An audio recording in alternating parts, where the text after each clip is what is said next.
आदिनाथ नगर Kalamba road इथं राहणाऱ्या doctor Deepali Subhash ताईंगडे यांच्या घरी फेब्रुवारी ते एप्रिल या दरम्यान अज्ञात चोरट्यानं 15 तोळे 8 ग्रॅम वजनाच्या सोन्याच्या दागिन्यांवर डल्ला मारला होता। याबाबत करवीर पोलीस ठाण्यात गुन्हा दाखल करण्यात आला होता। पोलीस अधीक्षक महेंद्र पंडित यांनी दिलेल्या सूचनेनुसार या गुन्ह्याच्या अनुषंगानं स्थानिक गुन्हेन्वेषण शाखेचे पोलीस निरीक्षक रवींद्र कळमकर यांच्या मार्गदर्शनाखाली तपास सुरू होता। पथकानं घटनास्थळी भेट देऊन गुन्हा घडलेली पद्धत आणि डॉक्टर दीपाली यांच्या घरामध्ये काम करणारे कामगार यांची गोपनीय माहिती मिळवून तपास केला। माने हा गुजरी इथं चोरीचे दागिने विक्रीसाठी येणार असल्याची गोपनीय माहिती स्थानिक गुन्हेन्वेषण शाखेला मिळाली होती।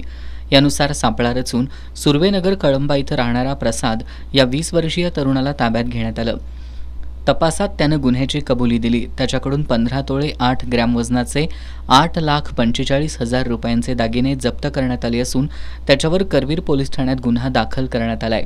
ही कारवाई स्थानिक गुन्हेन्वेषण शाखेचे पोलीस निरीक्षक रवींद्र कळमकर, सहाय्यक पोलीस निरीक्षक चेतन मसुटगे, पोलीस अंमलदार वैभव पाटील, गजानन गुरव, प्रवीण पाटील, संतोष बर्गे, प्रदीप पाटील, विशाल खराडे, महेंद्र करवी यांनी केली आहे।